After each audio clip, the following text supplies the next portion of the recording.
expected it to be very brief yesterday. But everyone went on and on and on. And everyone was saying, retire, retire, and write. So I retired and write. It's usually one paragraph.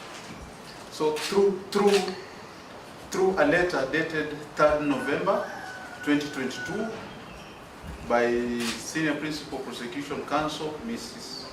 Vera Amolo Amisi, the Director of Public Prosecution seeks to have the present criminal case withdrawn against all the accused persons under Section 87A of the Criminal Procedure Code on the basis of an affidavit of support reported by number 23-1077 Kuria Obadiah, a Senior Superintendent of Police and leading investigator in this matter.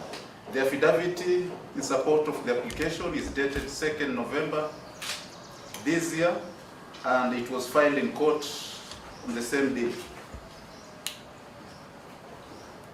In the subject affidavit, the investigating officer essentially relies on two grounds which are well articulated in paragraphs 5 and 6 of the document, being number 1, that the investigation team was given very strict and fixed timelines to come up with findings promptly, which made it very difficult to conduct thorough and comprehensive investigations into the allegations raised by the complainant. But secondly, that while investigations were still in progress, Mr. George Kinoti directed the investigating team to make recommendations that will enable the accused persons to face charges based on, and therefore based on immense pressure, the team made the recommendation. Now, Ms. Muriungi, for Director of Public Prosecution, buttressed the application by insisting that in spite of the office writing several letters to the investigating team, seeking evidence covering specific areas, they received no response. All accused persons, through their respective counsel, supported the prosecution's application to have the matter withdrawn under Section 87A of the Criminal Procedure Code. On cross-examination by Senior Counsel Kilukumi for the first accused, the investigating officer largely alluded to the contents of his affidavit dated 2nd November 2022. However, he indicated that the investigating team acted on the basis of a complaint from the Financial Reporting Center and that the matter was not politically instigated to harass and portray his client, that is, first accused is Honorable Nyeri Gachagua. We know him as, is it Rigiji? to the electorate as not being electorable.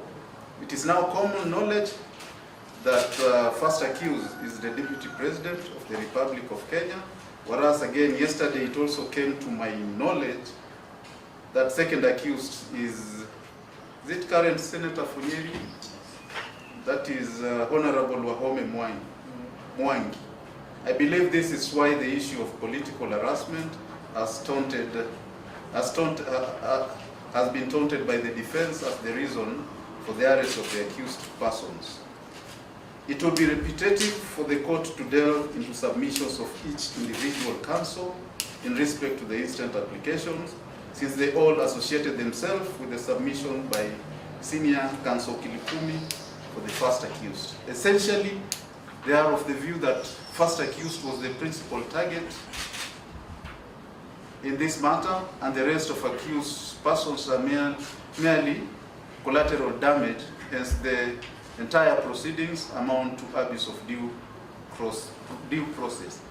Mr. Makoha, for the third accused, took the argument a notch higher by suggesting that the office of the DPP and DCI basically abdicated from their constitutional roles and urged the court to try and make recommendation to the effect that no charges should ever be preferred against anyone before investigations are concluded, and that there should be full disclosure of evidence before commencement of a criminal trial. In response,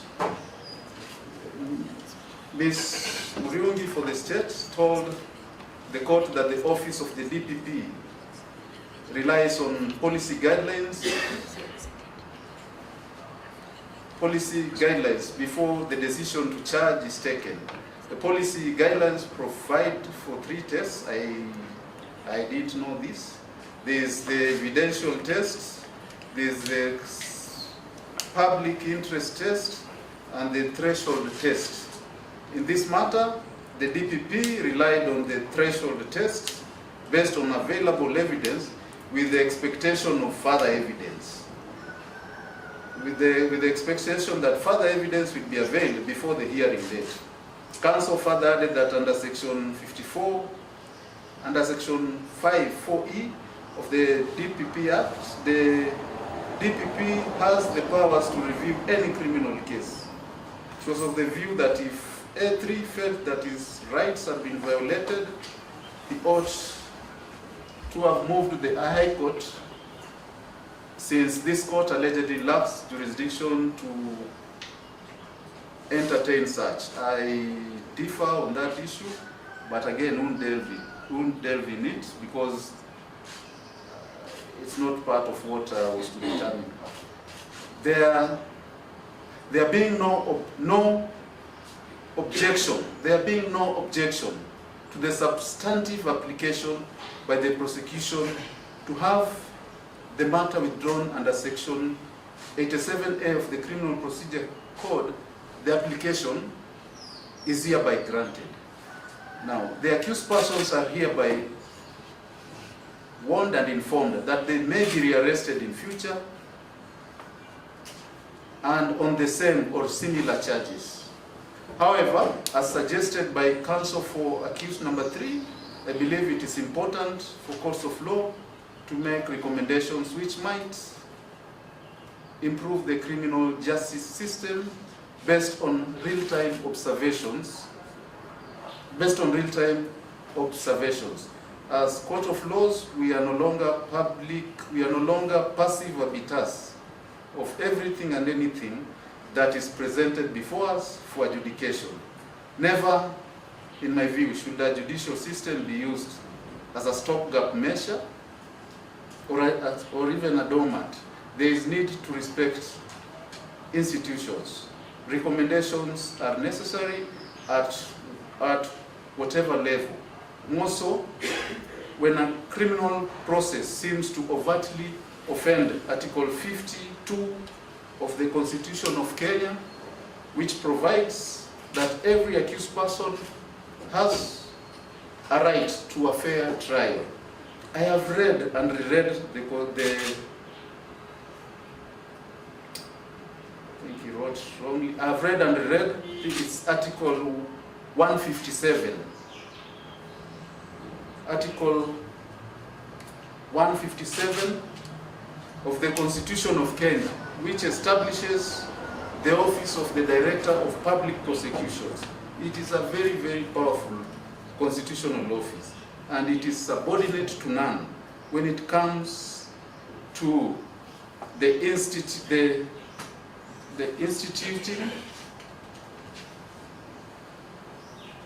taking over and discontinuation of criminal proceedings in the Republic of Kenya.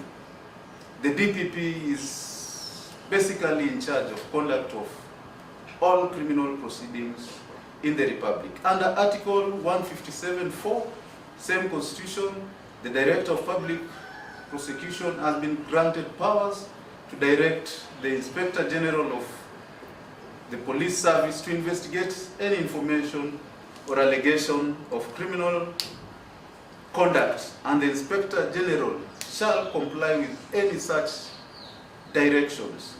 It is common knowledge that DCI, that is Directorate of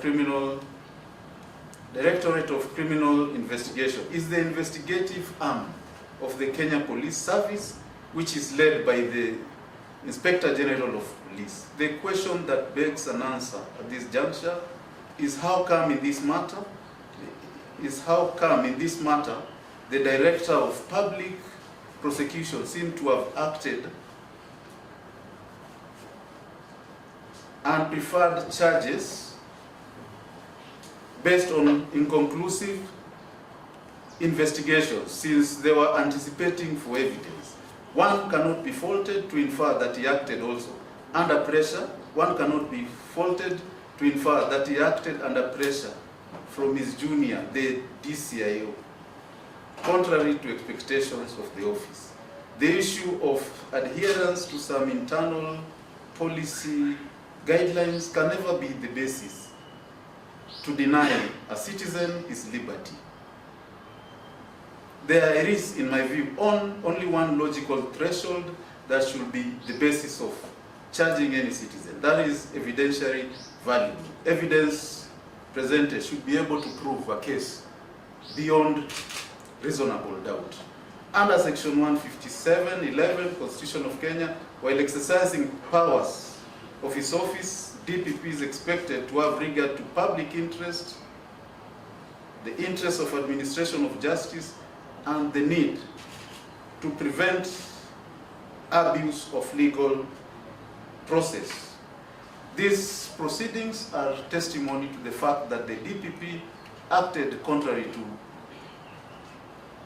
Article 157 in its entirety. One cannot prefer charges in anticipation of evidence, since plea taking is not a simple thing. It's not a simple event. It leads to denial of liberty, public ridicule, many a times stress, which might even lead to unnecessary loss of life. I know of people who have divorced because they took plea. It is not something simple. The decision to charge, in my view, must be exercised judiciously, sapiently, impartially, and independently. Now, I have been asked to make recommendations, and I feel obligated to do so in order to avoid a replication of the events in these proceedings in future. In my view, Parliament should consider passing the necessary legislation to establish an office of the pre-trial judge, akin to what we have in Francophone system. That office should subject activities of Director of Public Prosecution, the DCI, and any other investigating authorities as relates to intended charges to scrutiny, determine number of witnesses to be bonded based on quality of the testimony, and in fact set down the timelines of each case. Once such issues are determined, the defense should be invited and full disclosure be done before matters are forwarded for plea taking and commencement of a trial. I state so because I'm horrified to learn that we could sit here hearing matters, yet we are still fishing for evidence. We write and write and write. Yet the matter, some matters really, it would appear, have been brought probably on account of public interest. It is not fair. Or, so to say, ulterior motives. So once the office of pre-trial judge establishes that there is a real likelihood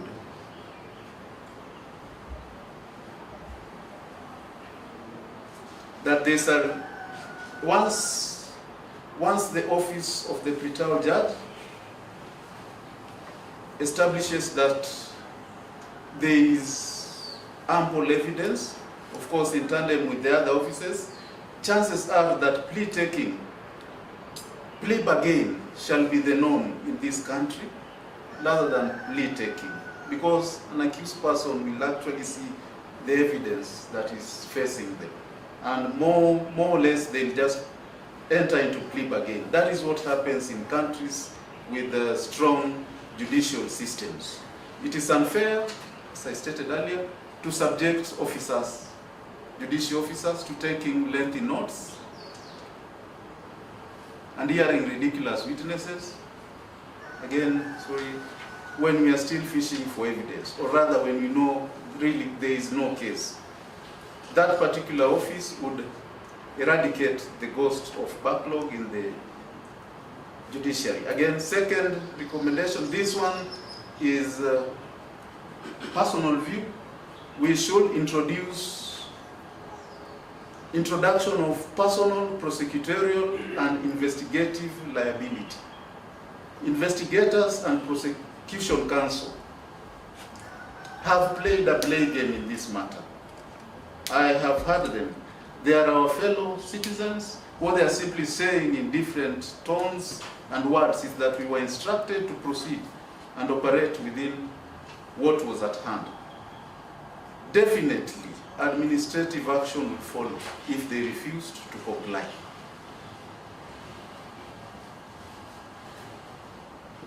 However, with the introduction of personal, prosecutorial and investigative liability, such officers would be able to stand firm, unshaken, and resist the devil at all times. They would say, I'll face the sack. I mean, you can't push me to do what is wrong. I wind up by quoting what Lord Action once said, power tends to corrupt, and absolute power corrupts absolutely. It's a high time for all players in the justice system to embrace professionalism for the good of the nation. The law should never be applied selectively, but equally to all Kenyans. As investigators, prosecutors, judicial and even judicial officers, we have responsibility to clean this system or make it better.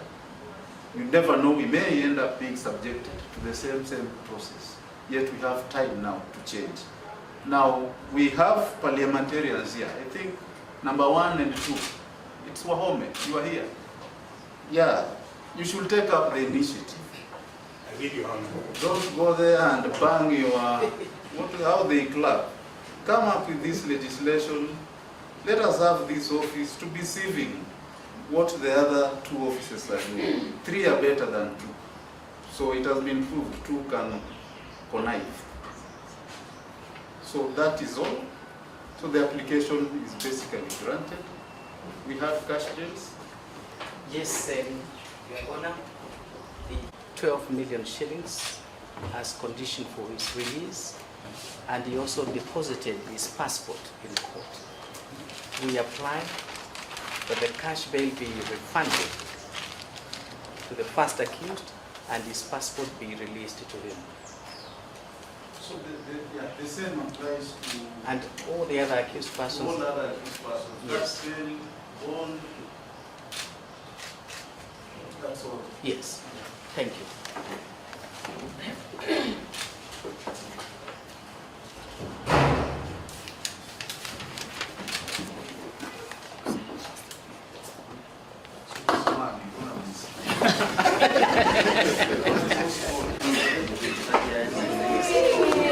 So we come back and take the money and the passport.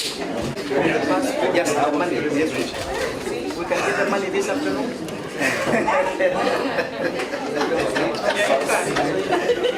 Why this afternoon? This is the way to get the money. Why is this the way to get the money? Why not this morning? This is the way to get the money. So we need to complete this. Complete this. He himself. Doctor. Yeah.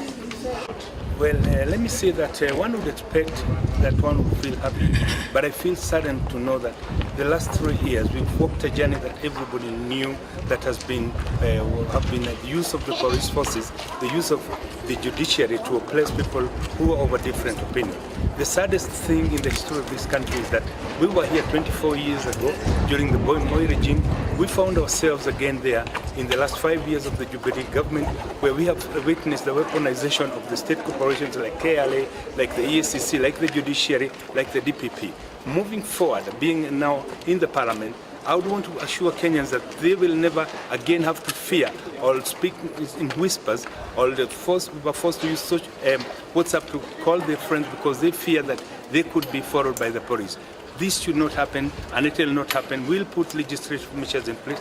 The judge did actually a good, very, very good recommendation that we should have an independent third hand that should be looking into this kind of cases so that they can be arrested even before they're brought in before courts. Because at the end of the day, this is punishing Kenyans. And as the judge has rightfully observed, the DPP, the DCI ought to have from the word go known that you cannot take someone in court in anticipation that you'll get further evidence. It is in constitutional right of every Kenyan, and every Kenyan is presumed to be innocent until proven guilty, and therefore taking someone in court with the anticipation that you will find some evidence is actually not only unconstitutional, but goes against even the very same spirit of our constitution to enshrine the freedom of all Kenyans until may be found guilty. Thank you muno. Maritwa njĩtagwo Senator Wahome Matiga kuma Nyeri County. Muthenya wa ũmũthĩ nĩ twaigua tũkenete na tũkigua twĩna kĩeha atĩ cira ũrĩa ũkoretwo ũtũrũmĩrĩire mĩaka 3 mĩthiru twĩna Deputy President Rigathi Gachagua no judge nĩ aunina no tũkaigua twĩna kĩeha nĩ kũmenya atĩ magoti nĩ mangĩamenyire, prosecutor nĩ angĩamenyire, DPP nĩ mangĩamenyire atĩ ndũngĩtwara mũndũ igoti-inĩ wĩna mwĩhoko atĩ nĩ ũkona ũira nĩgetha ũhote kũmũthitanga.